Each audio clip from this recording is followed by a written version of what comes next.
welcome back, Aaron Dressel.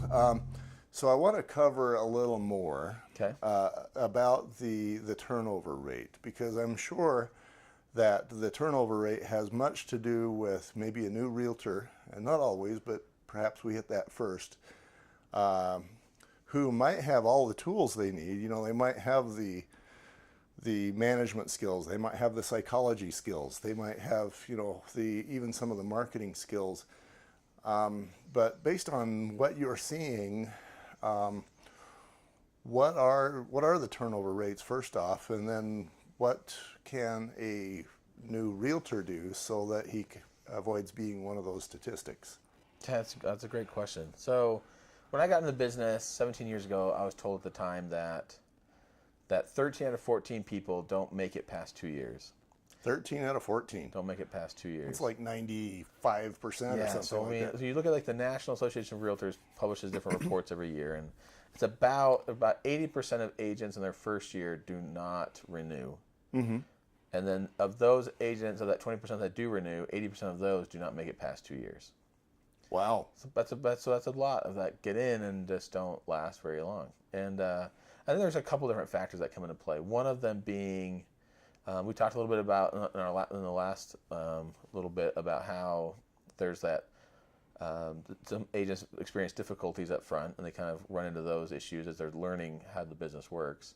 I think the other piece is that there's a lag time as far as when business is created. So you can't just go out and create income on the same day typically. Right. So because it's not like you can just go sell a house and get paid today on it by selling a house. Right. There's a lag time as far as you might find a client, and that client's going to go through the process of buying a house, and then they find a house, then they have to go through the escrow period, and so you're not going to get a paycheck sometimes for a couple of months. And that's if you've got a client on day one, which few of us correct. do. Yep. And then the same thing, like even if the seller, somebody's like, I want to sell my house today, well, great. You put your house on the market, and then you're waiting for a buyer to come in, and that buyer, even if a buyer puts an offer in, typically you're going to be waiting 30 days for the loan process to go through. And so there's a lag time sometimes of getting paid. And so it's in the beginning, it's kind of creating the momentum in the pipeline of business that's coming down the road. And so there's sometimes that can be a challenge for some people who are jumping into real estate full time, or if they're getting into it expecting a paycheck in the next week or two.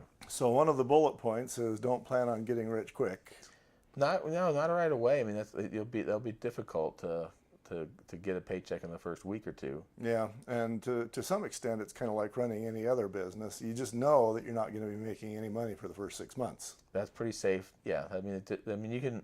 There are outside outliers that you can find business right away, and maybe you can create business within the first 30 to 45 days. Mm-hmm. But that's not the common way to go. I think that'd be more of a rarity than commonplace. Yeah.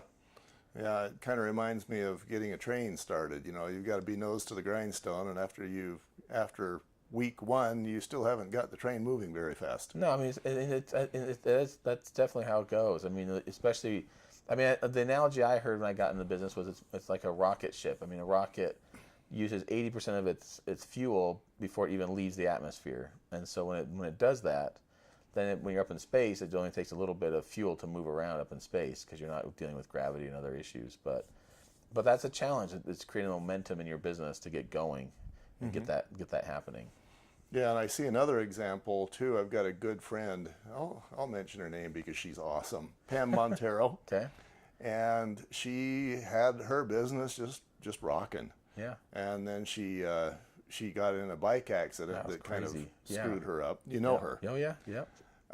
And she was down. She had to start her business over again. Mm-hmm. And that even for somebody who's got all the tools in place, knows how to do it, it still took a number of months for her to get it going again. Get the momentum back up and running again. Yeah, it does take a little bit of time to get that up and running. So, but Pam's success in the past has been her relationship with clients, and the good thing is that she still had relationships with people, so it's easier to get the momentum going again. Mm-hmm. But starting from scratch and starting from zero, it's always tough that first little bit because you're creating momentum again. So bullet point number one is be patient with yourself and keep working.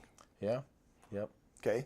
Other bullet points that you might want to hit while we're in this segment.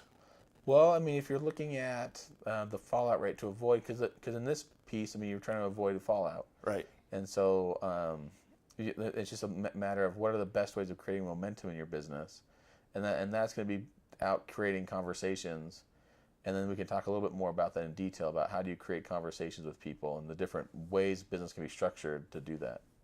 Ooh, let's go there. Okay. Should we do? Is that going to be a full segment? Do you Sure, think? if you want. Okay. So let's put that one on hold. We'll do a segment on that. Any other bullet points for this one? And this one being, of course, how to avoid becoming the failure statistic. Yeah. I think it's just understanding that that's going to take some time to build your business, and understanding that there are 3 types of clients that are out there, 3 types of people. Mm-hmm. People that will work with you now, Mm-hmm. people will work with you in the future, and people that will just never work with you.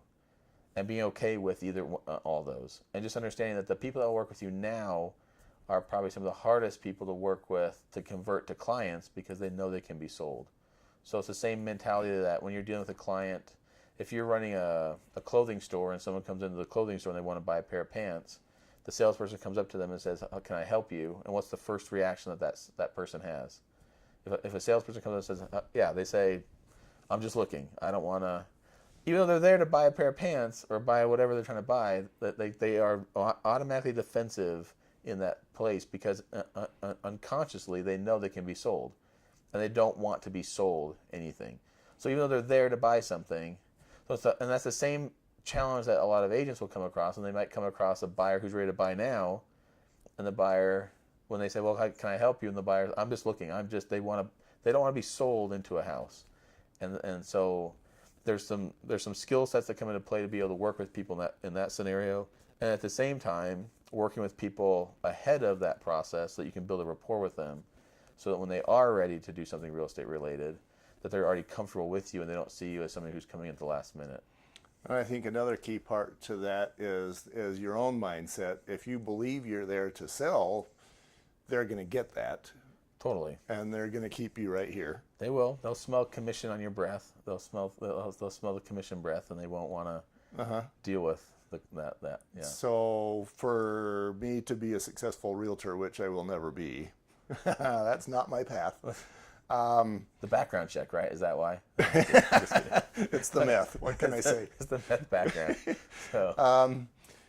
I've got to get rid of the I need a paycheck mentality and go to here's some people that I can love and serve. Yeah, and how can I help these people and not how can I quickly get paid from these people? Because they can tell. I mean, if you're in the mindset of trying to get paid, then people can sense that with the way you talk and the way you act and everything else. But if you're there to truly provide service and try to see how can I help these people in the process, then that's how you create the future business. And I'm thinking if I'm the guy who's basically saying, okay, I got my license, I need to go get a paycheck. I'm more likely to fail because people are going to smell that on my breath. Definitely. Whereas if I'm the guy going basically, okay, I got my license, now I'm going to go help somebody make an important decision to them. Yeah, and this will be a very general statement, but if you were to line up different recruits who are coming into the business, and we have new agents that come on board all the time with our company.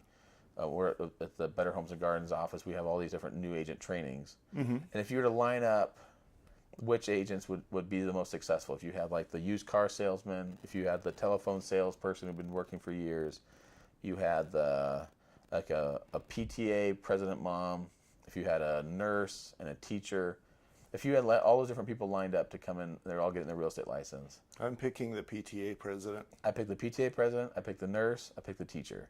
Right. Over the experienced salespeople, because they have the right mindset, typically, and at the same time they have the connections and the resources and the attitude of service that translates well in the business. The ones who are a seasoned sales pro, sometimes that doesn't come off as well in the real estate arena. Now, there are people that are super successful in that. I'm not saying that that's how it works across the board. I just know in certain systems that can be a turnoff for some people. Right.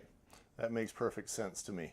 And that's what I see. As the home inspector, the realtors who keep calling me are the ones who are about service, and their clients just trust them, and it's kind of awesome because they'll call me. They don't even ask what I charge. They'll just say I need to book an appointment, and I'm thinking, boy, that was an easy sale. Yeah.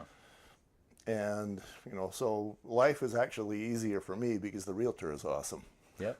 Yep. Definitely. Okay, in the next segment, I want to talk about what you'd mentioned, about how to approach, those conversations.